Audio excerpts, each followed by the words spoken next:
रीमा उमर साहबा आपकी तरफ लेके आऊंगी। और यूसुफ रजा गिलानी साहब के साहबजादे कासिम गिलानी, उन्होंने आज सुबह कुछ ट्वीट्स की हैं और कुछ सवालात उठाए। मैं चाहती हूँ कि हमारे देखने वालों के लिए आप ये इब्हाम और ये कानूनी सवालात का भी थोड़ा सा वाज़े अगर कर सकें।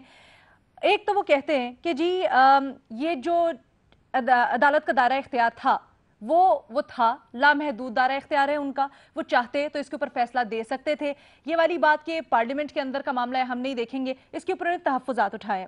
दूसरी चीज़ वो ये कहते हैं कि जी जब ये कहा जाता है कि हम अदालत से पूछ रहे हैं कि किस तरह से सारे मामला चल रहे हैं, तो अदालत को देखना चाहिए था कि वो जो बैलेट पेपर्स का मामला था वो कैसा हुआ कैसा नहीं हुआ। तो क्या आप समझती हैं कि जो उन्होंने तहफ़्फ़ुज़ात उठाए हैं वो सही हैं? जी, शुक्रिया लीना। मेरा ख़्याल है ये इसमें हम्म। कोई ब्लैक और व्हाइट जवाब नहीं है, क्योंकि जो आइन है अच्छा। वो कहता है कि जो पार्लियामेंट की हम्म। प्रोसीडिंग्स हैं वो आप कोर्ट में चैलेंज नहीं कर सकते और कोर्ट उसमें दखल अंदाजी नहीं कर सकती। जो सेनेट के रूल्स हैं, रूल्स ऑफ प्रोसीजर, वो भी यही कहते हैं कि प्रोसीडिंग्स ऑफ द हाउस जो है वो कोर्ट्स में हम्म। चैलेंज नहीं हो सकती।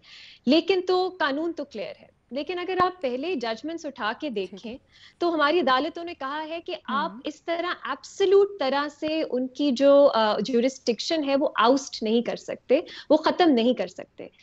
तो बहुत रीड डाउन किया है अदालतों ने इस तरह के क्लॉजेस को। मैं आपको कुछ मिसालें दे देती हूँ।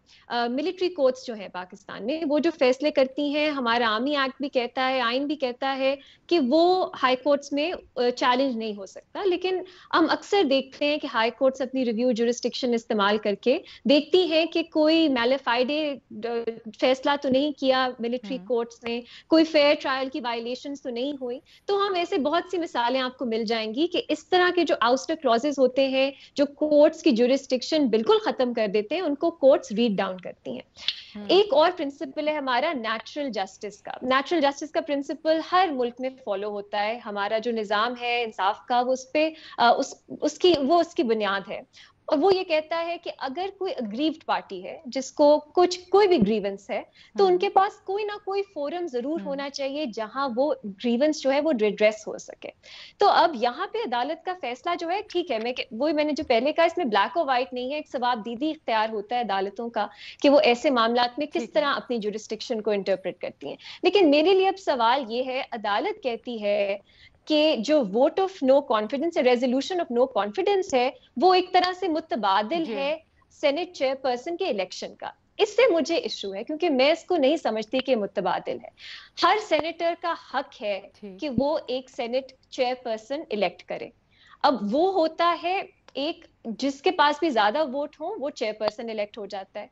जो रेजोल्यूशन ऑफ नो कॉन्फिडेंस है वो एक मुख्तलिफ चीज है। उसमें आप सेनेट चेयरपर्सन को हटाते हो, हम्म। लेकिन आपको जो पूरे सेनेटर्स हैं उनकी मेजोरिटी चाहिए होती है, तो वो एब्सोल्यूट मेजोरिटी चाहिए होती है। तो प्रोसीजर भी मुख्तलिफ है। अब इतने क्लोज नंबर्स हैं कि इसमें आप कहें कि नहीं, अगर आपको लगता है आपकी मेजोरिटी, आप वोट ऑफ नो कॉन्फिडेंस ले आए, मुझे लगता है ये ठीक है। दुरुस्त मेरी नजर में नहीं रहा है। तो अब ऑपोजिशन पार्टीज लाती हैं या ठीक है। नहीं, मेरा ख्याल है भट्टी साहब ने बहुत अच्छा इस पे एनालिसिस हम्म। दिया। बहुत सी वजूहात हैं जो वो शायद ना लाएं, और हम्म। 2019 का जो वोट ऑफ नो कॉन्फिडेंस था वो हम्म। हमारे सामने है। अगर वही फैक्टर्स एट प्ले आज भी हैं तो क्या बिल्कुल। फायदा। ठीक है। प्रेसिडेंस क्या सेट की जा रही है उसके ऊपर भी आपको तहफ़्फ़ुज़ात है, साथ ही वो कॉन्फिडेंस का रिमार्क दिया गया है उसके ऊपर भी आप समझती हैं दुरुस्त नहीं दिया गया।